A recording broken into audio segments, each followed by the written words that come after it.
Israel की राजधानी तेल अवीव में एक सायरन बजा और सारे के सारे अपनी जान बचाने के लिए दौड़ पड़े।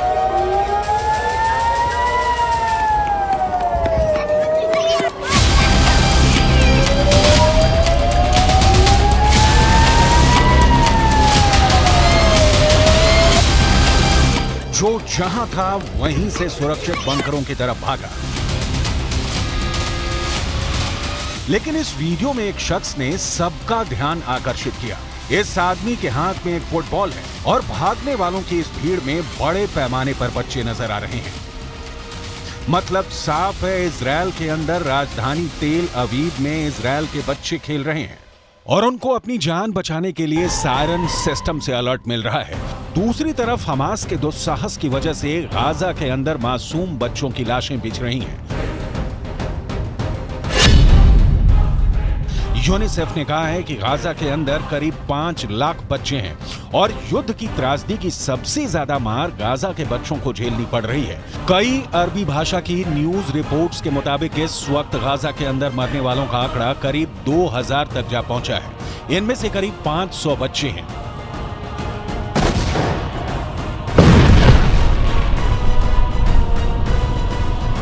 एक तरफ गाजा में लोग मारे जा रहे हैं, दूसरी तरफ अमीर अरब मुल्कों में बैठा हुआ लग्जरी लाइफ जी रहा हमास का सर्वोच्च नेता इस्माइल हानिया पूरी दुनिया को उकसाने में लगा हुआ है। दूसरी तरफ ईरान 7 अक्टूबर के हमले को लेकर हमास के आतंकियों का महिमा मंडन करने में जुटा हुआ है। यानी गाजा पर सब अपनी अंतर्राष्ट्रीय राजनीति चमका रहे हैं, लेकिन गाजा को बचाने के लिए कोई आगे नहीं आ रहा है। ईरान के अंदर बैठे हुए कई एक्सपर्ट इजराइल की आर्मी को खटमल और मच्छर जैसा बता रहे हैं।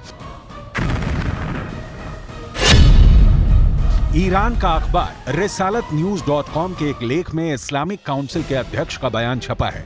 अखबार में लिखा है कि 7 अक्टूबर को इजराइल पर जो हमला हुआ और जिसका सामना करने में इजराइल पूरी तरह से विफल रहा, उससे लगता है कि इजराइल की सेना एक हास्यास्पद सेना है। फिलिस्तीन के युवाओं ने यह साबित कर दिया कि इजराइल की ताकत दिखावे की है और सिर्फ एक झूठ है। फिलहाल अरब देशों में मची हलचल जॉर्डन से लेकर तुर्की और इराक से लेकर सीरिया, लेबनान से लेकर पाकिस्तान और बांग्लादेश में भी सड़कों पर खूब जमकर विरोध प्रदर्शन हो रहे हैं। लेकिन इस दबाव का कोई असर इजराइल पर नहीं है और इजराइल ने अपनी टैंक आर्मी को गाजा में प्रवेश करवाने से पहले स्थानीय स्तर पर छापे मारने शुरू कर दिए हैं। इजराइल ने उत्तर गाजा के 10 लाख से अधिक फिलिस्तीनियों को सुरक्षित मार दिया है ताकि उन्हें उत्तरी गाजा छोड़ने में कोई मुश्किल नहीं आए। तब तक के लिए इजराइल की एयरफोर्स ने महत्वपूर्ण रास्तों पर हमले रोके हैं। दूसरी तरफ हमास का यह कहना है कि इजराइल ने दक्षिणी गाजा पर जा रहे लोगों पर भी हमले किए हैं। लेकिन सवाल यह है कि क्या हमास के आतंकी ही लोगों पर हमले कर रहे हैं ताकि लोग डर के मारे उत्तरी गाजा को ना छोड़ें और उसे मानव ढाल का लाभ मिलता रहे। इजराइल डिफेंस फोर्सेस का बयान, जिससे पता चलता है कि कैसे आतंकी अब भी मानव ढाल का खुलकर उपयोग कर रहे हैं। Want civilians not to be affected by the war. We didn't put those civilians there. They are not our enemy. We are not trying to kill or injure any civilians. We are fighting against Hamas. That needs to be abundantly clear. We are fighting and targeting Hamas and its military infrastructure wherever it is. That's where we target it, and we have targeted around the Gaza Strip and in the northern part of the Gaza Strip. We have seen a significant movement of Palestinian civilians towards the south. Extremely sad and worrying to see is the fact that Hamas actively undermines and has tried to stop Palestinian civilians from evacuating that area, both via messages and also checkpoints and stops on the ground, according to reports made by international media. That, I think, is the peak of cynicism, the fact that Hamas not only holds civilians as their human shields, not only does Hamas embed itself within the civilian population and tries to use them as a disguise. Not only do they hide their infrastructure underneath the civilian infrastructure, not all of those things combined, and also when we ask the civilians to evacuate, Hamas tries to stop it. Hopefully Palestinians will do that as fast as possible. vacate the area for their own security and return only when we tell them that it is safe to do so. Around the Gaza Strip, as have been for many days, are Israeli reserve.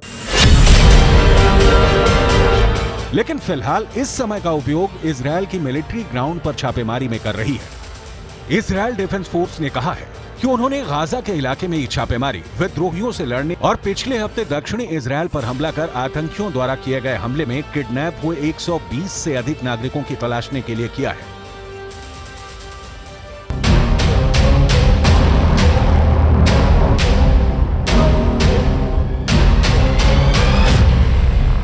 Gaza के अंदर इस वक्त की हालत यह है कि फिलिस्तीन के अरबी भाषा के अखबारों के मुताबिक गाजा में दवा की कमी 44% हो चुकी है। गाजा में बिजली की कमी 80% हो चुकी है।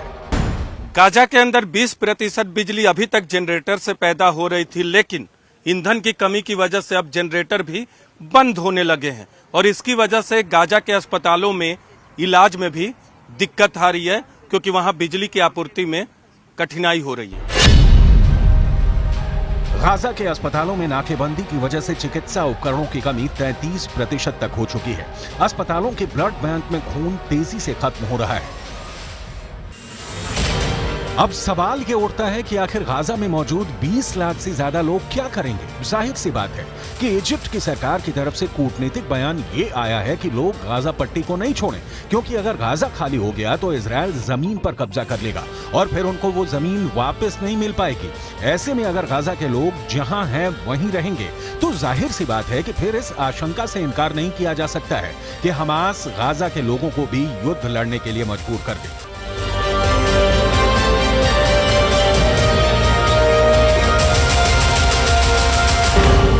मैं इस वक्त इजरायल के जेरौत में हूं। दरअसल खून इजरायल में भी बह रहा है और गाजा में भी, लेकिन असल खूनी खेल तब खेला जाएगा जब इजरायल की सेना गाजा शहर में पहुंचेगी और वहां दोनों पक्षों की तरफ से शहरी युद्ध होगा, यानी गुरिल्ला वॉर होगा गाजा शहर के शहरी इमारतों में। दूसरे विश्व युद्ध में ऐसा ही रूस के अंदर लेनिनग्राद और बर्लिन में भी हुआ। ये एक अर्बन वॉरफेयर था जिसमें लेनिनग्राद और बर्लिन के अंदर इमारतों के अंदर से खूनी जंग लड़ी जा रही थी, जिसमें बेहद खतरनाक जंग हुई थी। हिटलर जैसी तानाशाह की मजबूत आर्मी बेस अर्बन वॉरफेयर यानी शहरी युद्ध को नहीं झेल सकी थी।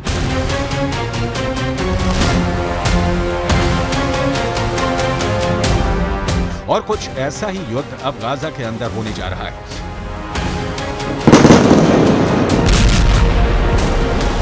जिन इमारतों को इजरायल ने हवाई हमले करके खंडहर में तब्दील कर दिया है, उन्हीं इमारतों के अंदर से ही हमास के आतंकी खतरनाक गोरिल्ला युद्ध छेड़ने वाले हैं, जिसका अंजाम क्या होगा ये कहना इतना आसान भी नहीं है।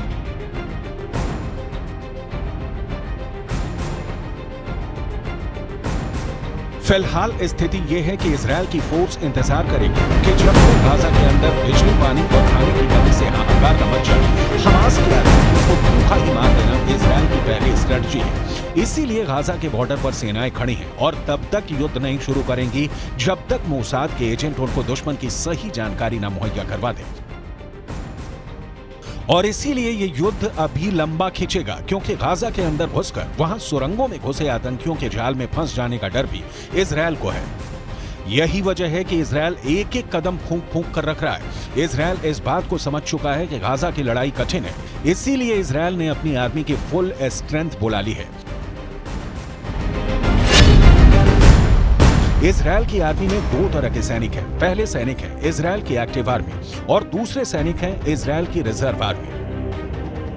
इजरायल के अंदर 50 साल से कम उम्र के लोग रिजर्व आर्मी के सदस्य होते हैं। सामान्य परिस्थितियों में इनमें से ये रिजर्व आर्मी साल में एक बार इजरायल के रक्षा मंत्रालय को रिपोर्ट करती है, लेकिन अब इजरायल ने अपनी 3/4 रिजर्व फोर्स को बुला लिया है।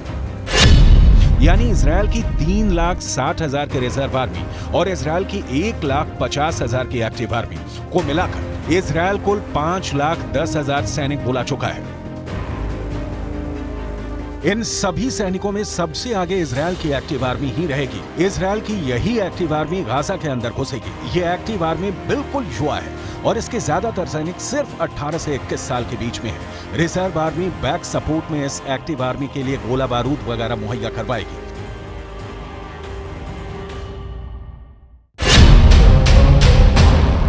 दूसरी तरफ अनुमान है कि हमास के पास करीब 20,000 लड़ाके हैं और संगठित होने पर हमास के लड़ाकों की संख्या 40,000 तक भी पहुंच सकती है।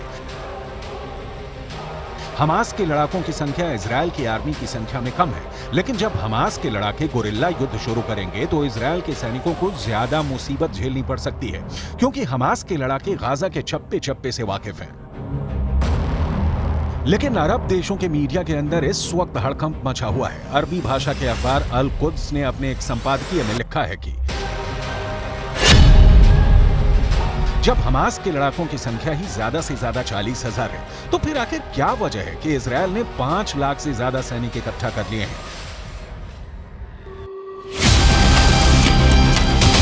अरब का अरबी भाषा का मीडिया यह दावा कर रहा है कि गाजा के अंदर नरसंहार करने के लिए इजरायल इतनी बड़ी आर्मी इकट्ठा कर रहा है, लेकिन जापान में इजरायल के राजदूत ने कहा है कि इजरायल का दुश्मन हमास है, गाजा पट्टी के लोग नहीं। लेकिन सवाल यह है कि आखिर सिर्फ शब्दों से गाजा पट्टी के अंदर मौजूद लोगों की जान बच पाएगी, इसकी कोई गारंटी नहीं है। कुल मिलाकर गाजा पट्टी का युद्ध इतिहास के सबसे खूंरेज युद्ध में गिना जाने वाला है, जहां उन लोगों के भागने के लिए कोई जगह नहीं है जो गाजा से भागना चाहते हैं।